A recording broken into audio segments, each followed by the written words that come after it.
Hello, everybody, and welcome back to the channel. Welcome back to another lunchtime lesson. Hey, so it is November, getting close to Thanksgiving. Let's talk about how we're going to handle our toxic family members, some of them narcissistic even. Think about it ahead of time so we're prepared. These people love to ruin holidays. They love to ruin holidays. Whether it's they want to control everything, or they're very demanding and entitled. That's another way. Or they want to go with the silent treatment, stonewalling, and they don't want to participate and get everybody's pity, i.e. play the victim. Let's talk about the various ways that our toxic family and friends may show up at the holidays and how we are going to handle it. So we can have the first scenario where they want to control everything. Everything has to be their way. It has to be, whether it's the food has to be cooked exactly the way they want it, or the seating arrangement has to be the way they want it, down to the very last detail, or they're going to have a fit. You may run into that. How are you going to handle it? What is your boundary? What will you let them control, and what will you stand your ground on? You're going to have to pick your battles. It's going to depend on what's really important to you. If it's your mother and she can be bossy and demanding and toxic and narcissistic, and she demands that things be done a certain way, what is the boundary that you're going to have? Mom, I'm fine if you take control of this, but dinner is at my house, so I am going to do X, Y, and Z. You're welcome to come, but I am going to do X, Y, and Z, or I am having these people that you may or may not like, but this is what I'm going to do. But you're free to take this other area over here and run with it. Just think ahead of time how you're going to handle it. If it is that they want to be very demanding, because they're entitled to people serving them.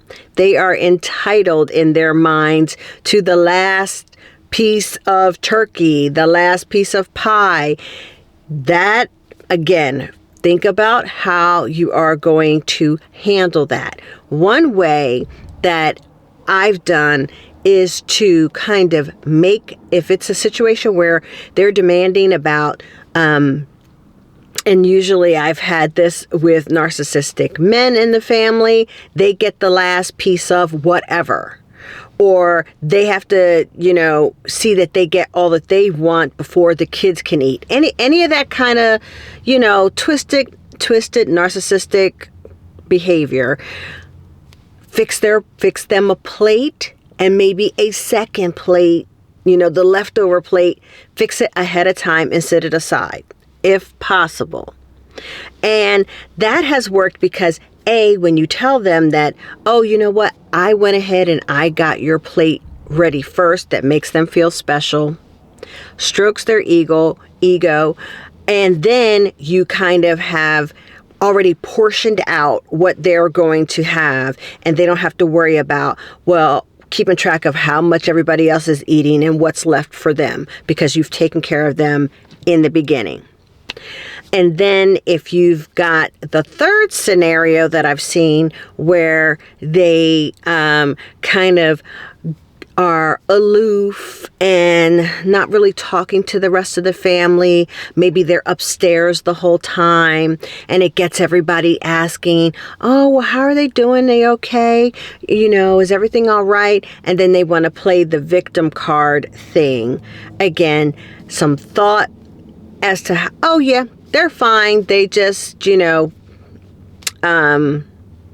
decided that, they're not up for a lot of the hustle and bustle or a lot of the loud talking or whatever. Just kind of consoling people ahead of time.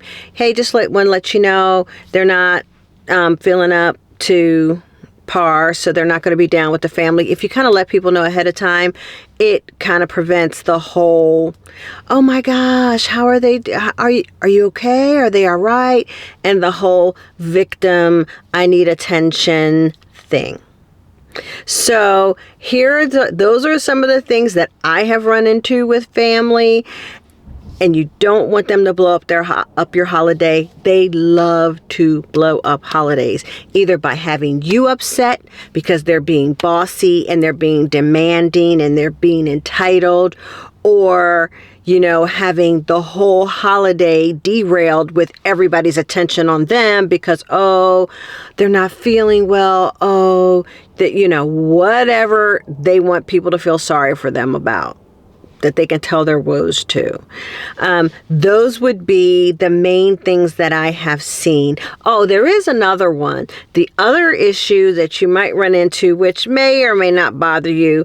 For me, it didn't bother me too much. I kind of was just like, yeah, okay, whatever. This is par for the course. And that is taking over the holiday by being the center of attention, by being the funny guy, by being the charismatic guy, the guy who has all the jokes that everyone thinks is so wonderful. Could also apply to a girl.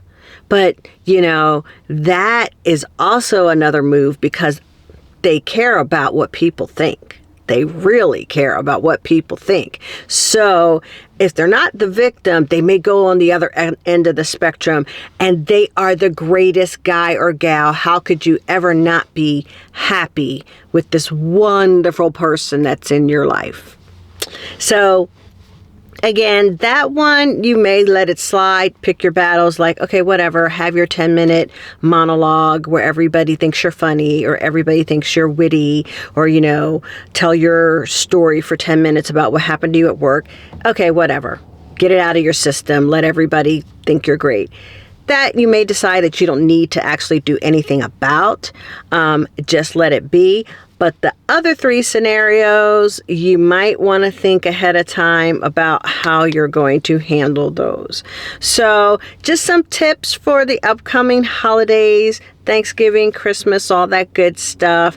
Try to think ahead of time about how you're going to handle it, and then purpose in your heart that you're not going to let them ruin your peace and ruin your holidays. All right. Look, guys, I hope you have a wonderful day. If you are eating lunch, as I am getting ready to do, have a wonderful lunch, and I'll catch you on the next video. Bye, y'all.